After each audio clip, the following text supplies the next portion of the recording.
Right then, hello guys. Yes, welcome to another video and another video featuring my M240i, which I recently just picked up last week on Saturday. So it's only been about 4 days I've had the car. It's currently Thursday.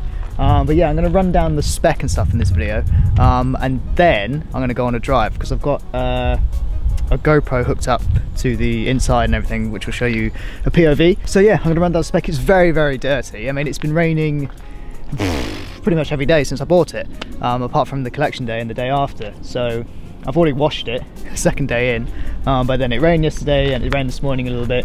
As you can see, it's quite dirty. As you we shall come around the back here. As living in the country, it can get very dirty, as you can see. Right, but anyway, we have got Black Sapphire, which is the metallic paint on the car. Really nice actually. In the showroom it really looked good, you know, when they took the cover off and everything. Some nice fleck in it. My not very first car, my second car was a Volkswagen Golf from like 2007, 2006. That was a black car and that's the only black car I've had. So, back on the black, here we are. I think it looks really good actually.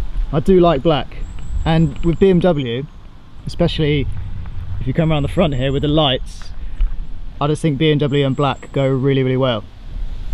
Talking about the lights, they are you can see it on the side here, you can see that, the BMW Adaptive LED, the iconic or icon lights they have, really good actually. I've been driving in the dark quite a lot because now obviously the winter's come in, it gets dark around 6:30 now, and then the clocks will change and all that. So yeah, they're really good actually. Slightly different experience than the Velar. The Velar used panels and they dropped when the car came. This is kind of like curtains, it like moves out of the way. And then when the car comes close on your left in the UK, it kind of dips that side. I mean, heaps better than the Velar, what do they call, like Matrix headlights or whatever. These adaptive icon BMW headlights are really good. The best I've ever seen actually, the best I've ever experienced. They just work. I mean, with the Velar, I mean, when you were driving kind of behind someone or anything, when the beam is dipped, they were still kind of blaring into the back of someone's review mirror, and also they didn't seem to work that often, but these haven't had a problem with them yet. I mean, obviously it's only 4 days in with the car, but as it's winter now and it's getting darker, I shall be using them a lot more, or they'll be on a lot more, if that makes sense. The kidney grille is black. You get that standard with the M240i now. Also, the wing mirrors are black, as you can see. Let's get a better view of the grille there. Yeah, black wing mirrors. I think, I didn't have the option, but I think you can choose between the cerium grey and the black. I didn't have the option, I wasn't told, so they just came in black, which is fine, it's cool.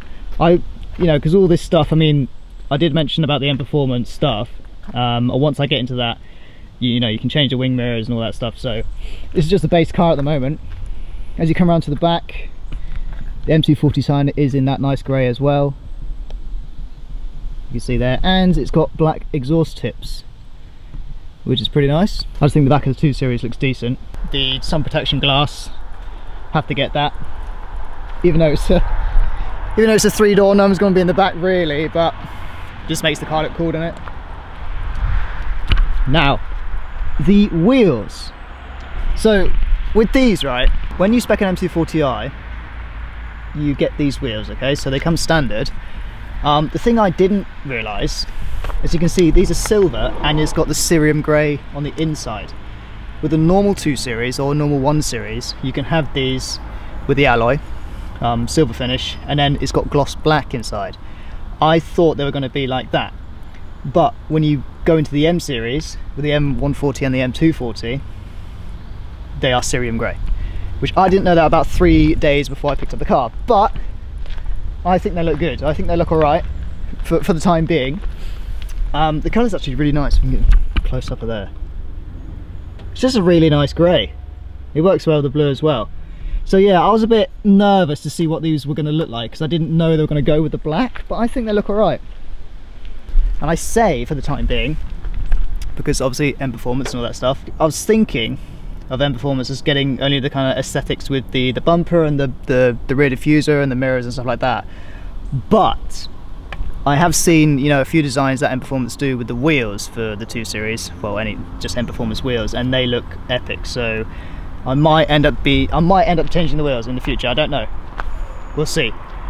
And to be fair, I thought these were 19s, but they're 18s. The M Performance wheels are all 19-inch. But anyhow, they run really smoothly. It's actually a damn smooth car, actually. I'm really surprised, you know, being low, kind of more sporty than the Velar, obviously. But yeah, it runs really well. In fact, I dare say it's probably smoother than the Velar, to be honest. What else can we talk about? The brakes. So with previous cars, right, with the performance cars I've had, with, you know, hot hatches and stuff like that, the brakes on the RS3, they had big ones at the front, a bit like this, and then they had really kind of small boxy ones at the back. But because we got rear wheel drive here, yes, rear wheel drive, we have kind of the same, I don't know if they're the same exact size, but they are bigger brakes on the back than you get with a four-wheel drive, obviously. Big brakes at the front, calipers I mean, and slightly larger calipers at the back. So yeah, it looks pretty good, because you know, when I had the RS3, the front end looked really good because it had the massive calipers, the massive discs, and then you come to the back, it's got the little tiny box calipers. I don't know if any of you noticed that. It's just a tiny little box caliper, which didn't look, you know, it just didn't set off the car that well. But these have got the huge kind of things at the back, so it does look quite nice with that. Right, let's get into the interior then. So as you can see, it is pretty much standard kind of 2 Series, 1 Series interior in here, but with, oh, side lights are on. Yeah, so standard kind of 1 Series, 2 Series interior, but from 2017 they introduced this cool wheel, which I quite like, which you get in the M4s as well. So let me just turn the car on here. Straighten up the wheel. So you got flappy paddles here, and this really nice centre bit here, and a small kind of central horn there, which looks really nice. Digital dials in there. All this kind of similar to, you know, familiar to BMW, you know what it looks like. This is really good actually. It's touchscreen as well, and all the infotainment system is pretty much, you know, top of the range really. Being BMW, gear stick, and I do like the seats, because with the let's turn this off. With the M240i, you can't spec. I don't know if you can spec anywhere else, but in the UK you can't spec Alcantara, which I really liked. I was hoping you could spec Alcantara, but I had to go with the leather because you can't spec Alcantara. So I went with black. I didn't want to mess about with red or kind of cream or anything like that. Just kept it black, and I didn't realise I was going to get this nice white piping, which is pretty decent. And to be fair, these are the softest seats I've ever sat in. They look pretty standard, they don't look quite that sporty, but they are the softest seats. BMW makes some decent interior. I mean, it does look quite dated. I mean, with all the new BMWs coming out now, with kind of the chrome dash and all that, and with the new 1 Series and stuff, but I don't really care. I just want an infotainment system which works. I had such a tough time with the Velar, it kind of being so temperamental and not really working, and kind of cutting the audio and all that, which you will know if you've seen my previous videos. But this, I had no issues so far. It's got Spotify, sat nav is really good. I went for the Pro Nav and all that stuff. It just works. BMW just works, doesn't it? But yeah, I mean, it just works. It just actually works. Little badging here on the side plate, kick plate, M240i. I went for the Harman Kardon system, sound system. It's excellent, really good. Better than Meridian's in Velar. I'm kind of comparing it to Velar. You can't really compare the two cars, but it's the car I've had previously, and I'm just going over what is kind of better in this car than the other one. But yeah, you can actually feel bass. I think there's subwoofers under the seats, so when you're playing your music, you can really, you know, feel it. Let's have a look at the bonnet under the, because obviously I haven't even mentioned this yet, but everyone wants to see the 3 litre straight 6 with 340 brake horsepower, 500 newton meters of torque, which is you can feel it in such a small car like this. It's just absolutely crazy. It just absolutely goes. I haven't even done launch control or anything like that, but yeah, more to come on the driving and all that, because I will put the GoPro up and everything, and we'll go on a drive after wrapped up here. Oh Jesus, look at this. Look at that. God. I do need to wash this car like twice a week, otherwise it just doesn't stay clean. But yeah, epic engine. This is, I've never had a 3 litre before. I've had more horsepower before. The RS3 obviously came with 400 PS. But yeah, 340 brake horsepower in a 2 Series, 3 litre, 0 to 60 around 4.5 with rear wheel drive. Epic. I mean, I can't wait to really thrash this around. The guy said at the dealership you need to do about 400 miles or 500 miles before you absolutely cane it. I have put my foot down quite a bit and it all seems good. So I've done about 350 miles already in 4 days because I picked up from Southampton. It's about an hour from me, so that was a bit of a drive down there. But yeah, after about 400, 500, I'm gonna absolutely release this car and yeah, see what the engine is all about. And I'm very happy that some of you might be saying, oh, why don't you wait for the new one? Or why don't you go buy the new 1 Series 135i and all that stuff? Basically, engine is the reason. The new 135i, and I guarantee, probably 90% sure that the new 2 Series, or whatever they're going to do with the 2 Series, is going to get a 4-cylinder 2 litre and all that. And I mean, there's no brainer. 3 litre straight 6 with 340 brake horsepower, you can't go wrong there. Even though the new 1 Series has got all the fancy tech and the gesture control and the new interior, you can't beat an engine, do you know what I mean? So that's that. That's the complete rundown of the spec. Oh. Doors are very heavy, very heavy. Obviously they're wider than a 4-door, a lot longer. So yeah, there is the car. As I said in my collection video, very pleased with it and all that. It's just, yeah, very good. Very, very good. Practical, fast, not too expensive. It's good on fuel, actually. I've been getting, the other day I got 39 mpg out of a 3 litre straight 6, which is madness. Town driving is about 29 to 31. The tank only cost about 50 quid to fill up, well the Range Rover Velar is about 80 quid. So it does save you money and it does give you more performance, which is good. But that's exactly what I wanted. So this is probably very long, but I just wanted to give you just a rundown of the car. So yeah, if you guys were interested in that. I do love the front end, just looks so cool. Once the M Performance, I will do a whole video on kind of what I'm going to get with the M Performance, because there is a long list of things you can get. And I'm thinking about aftermarket exhausts and all that. I've never dived into this kind of stuff, but yeah, so I'm excited to get that underway and see what I can actually do with this car. But yes, I'll shut up now. Right, let's get on to some driving then.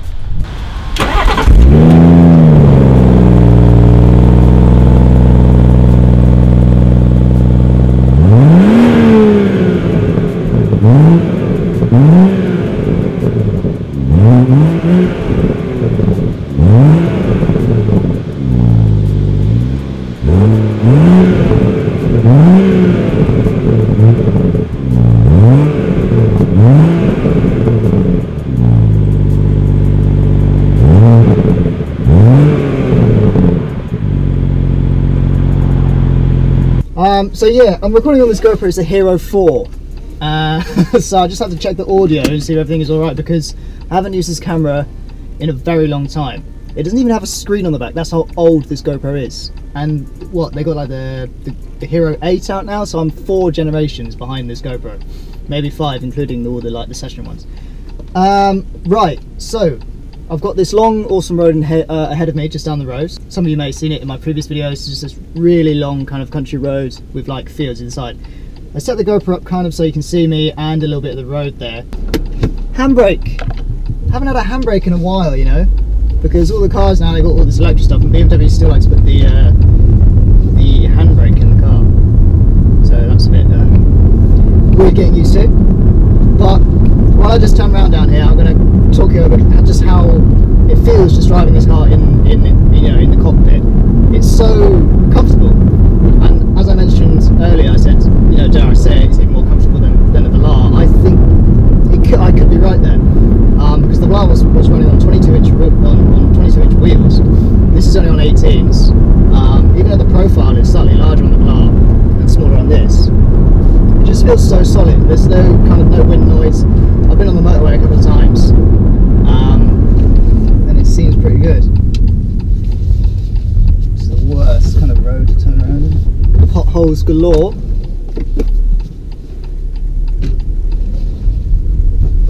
Yeah, it's just all in all a nice kind of cockpit to sit in. The wheel is, you know, the leather on the wheel is nice and squidgy. It feels good. I love how small this is. You can see relatively easy. All the mirrors are pretty good. The rear view mirror, the back window is actually quite big, so you can see. But yeah, all in all, it's very comfortable in here. You know, you can expect long drives in this car. So I've got the car in comfort mode at the moment, so everything is kind of neutral, normal. And I've got 29 miles left of fuel. That was that beep, which is hilarious. I'm just going to go down this road and absolutely thrash it. But not too much though, because the guy did say you have to do about 400, 500 miles. I've done 369, so you know, it should be fine. I'm not going to absolutely thrash it every second of the way, but I'll give it a bit of a hoon. But yeah, comfort mode, suspension's good. When you go over potholes and stuff, it's all right, you know. It's decent. Because the normal kind of 2 Series kind of chassis and base is, you know, very good. So you've got a 50-50 weight distribution, all that. And fun fact, actually, in the new 135i, the new ones that are coming out, they put the kind of the engine behind the oh no, sorry, just over the front of the wheels at the front of the axle. So it's actually a 60-40 brake in the new ones. So I wonder how they would drive compared to kind of the 50-50 distribution. Typical, we've got a few cars ahead. We're going to drop back and wait for them to go along, and then we can put it in sport. So you've got 2 sport settings. You've got sport and then sport plus. What sport does just tightens everything up. The torque delivery is much faster. There's no kind of not as much lag as your comfort or eco pro mode. And then sport plus, you'll get the traction off fully, so the back end will kind of go out. But even so, in the wet, the back end has come out in comfort mode. So when I was coming out my drive the other day, they gave me a little boon around the when I was turning going up the road, and it did kind of kick out. So obviously I haven't experienced a rear-wheel drive car for a long amount of time, so it's going to take me time to get used to that rear wheel kicking out quite a bit when you put your foot down. It's quite a cool thing you do with the M series, the 2 series. You can where is it? I think it's technology in action. You can put the sport displays on. I don't know if you can see that. I'll just take this split screen. So you can see your kilowatts and your newton-meters of torque there. Let's put it into sport. I'm not going to do paddles just yet. Just want to give you a feel of how the car delivers the torque. You know, just kicking down. Get to a straight bit of road here. So I'm doing about 50 miles an hour. Just going to put the foot down.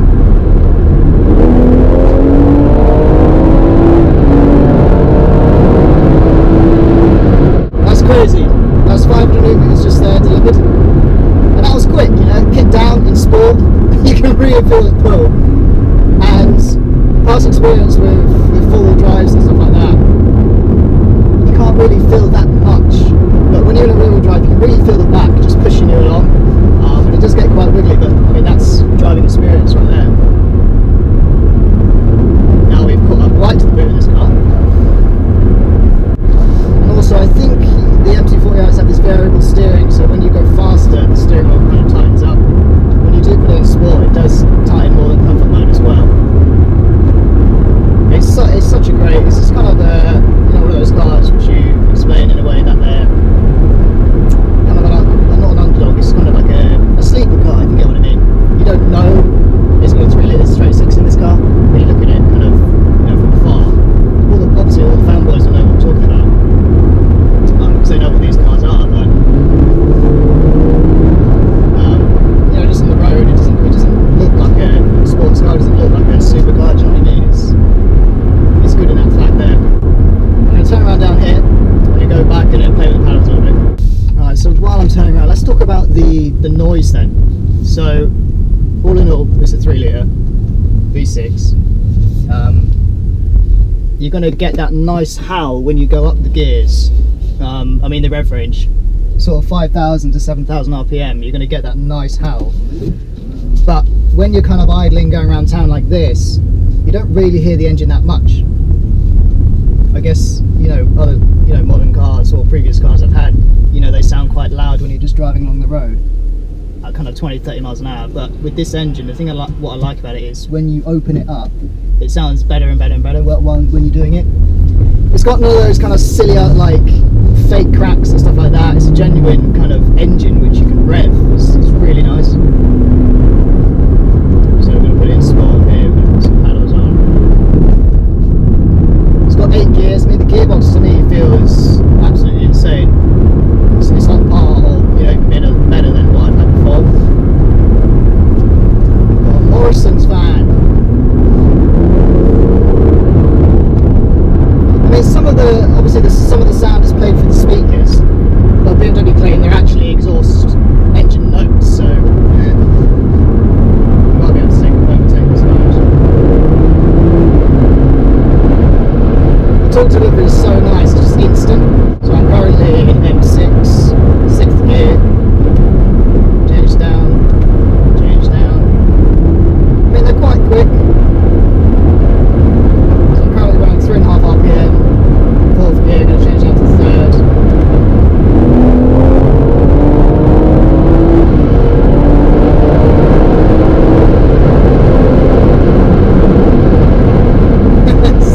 So good. I mean, they are quite quick, they're quite snappy. Around the corner is awesome.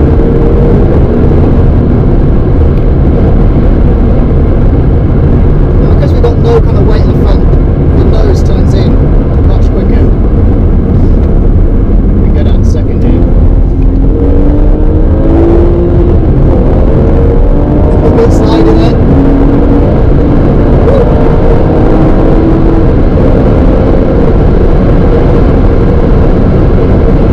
Pretty decent. There's no kind of burble or pops on the override, but it's just that when you change down, dare I say, it's kind of similar to kind of like a Porsche engine or something like that. Very similar when you rev up the range there. We'll give it one last hoon down now and then wrap up the video. I don't think I'll do launch control today because the guy did say, oh, you need to do more mileage and stuff, so I'm not going to try and do the launch on this video. So M6, M5. Gear 4, we're going about 40 miles an hour. 3rd gear, 2nd.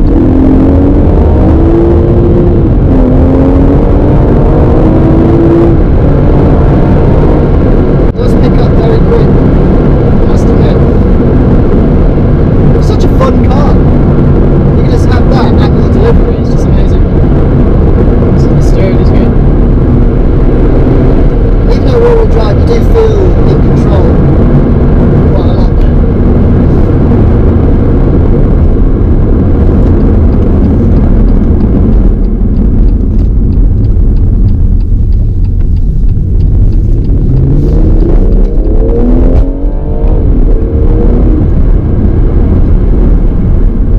Right, I'm going to pull over somewhere and we shall wrap up the video. Right, yes guys, so there we have it. I think that GoPro was alright. I've got the app so I can look through the clips there. The audio sounded okay and the picture looked alright. It was 4K 30, so should be good. Drop a comment down below if you like that actually, the POV from the GoPro there, and if I should do more. So yeah, all in all, very happy with the car. I mean, as you saw there from the driving and stuff, it's just such a... I don't know, I never thought about kind of the 2 Series before. I mean, I wanted something again which was quick and affordable, relatively reasonably priced, all that kind of stuff, practical, and then it just came to me one day, 2 Series. M240i. I didn't want to lash out another 20 grand for the M2 and all that stuff. Someone's just pulled up. Always a distraction when I'm filming, like in the middle of nowhere. What was I saying? Yeah, M2. I wasn't going to shed out. I mean, they're like, well, spec M2 competition is probably setting you back about 60 grand. So this is nearly half the price for what I got it for. I mean, in a couple of years, I don't know, would I upgrade to the M2? It depends what they're going to do with that car, because that car is obviously previous gen now to the new interiors and all that kind of stuff. I don't know what they're going to do with the 2 Series. No one really knows. They're kind of saying like a grand coupe kind of version with 4 doors and stuff like that, which I'm not that keen on. But anyway, we'll see. So that was the reason I'm kind of drawn to this car. I mean, it's good price. They're probably going to hold their value because it's the last of the 3 litres for the 1 Series and 2 Series. So they're not going to make any more of those. Well, we'll probably see. They'll probably bring out like a 145 or something like that, I don't know, with a stronger engine. It may just be a tuned 2 litre 4 cylinder, but we'll see. But yeah guys, pretty much that's the video there then. As I said, very happy with it. And what do you want next? I mean, I've got all the M Performance stuff to go through. On driving, also I haven't used the launch control yet. I haven't really kind of pushed it to its full potential, obviously because it's a brand new car. It was a factory order, literally had no miles on it when I drove out of the showroom. But anyhow, here we are. Right, it deserves a clean as well. Again, it's in need of a clean. That's what you get when drive around here out in the country. As we're coming into kind of, well, we're on autumn, aren't we? Kind of winter time. And I wonder what this is going to be like, because I've always had a 4x4 or 4-wheel drive in winter. So I'll probably be staying at home quite a lot when there's snow and stuff like that. Because I know BMWs don't do very well with snow. But anyway guys, hope you liked the video. Smash the like button, subscribe if you want to see more, that kind of jazz, blah blah blah. Yeah, and I'll see you again very soon. Goodbye. Yeah, hundreds on my bed, texting with the bill, roses in my wallet and I'm flexing it for real. Racks on racks on racks, I look like rookie of the year. Frontin' with the cash, it's getting moody over here. Hundreds on my bed, texting with the bill, roses in my wallet and I'm flexing it for real.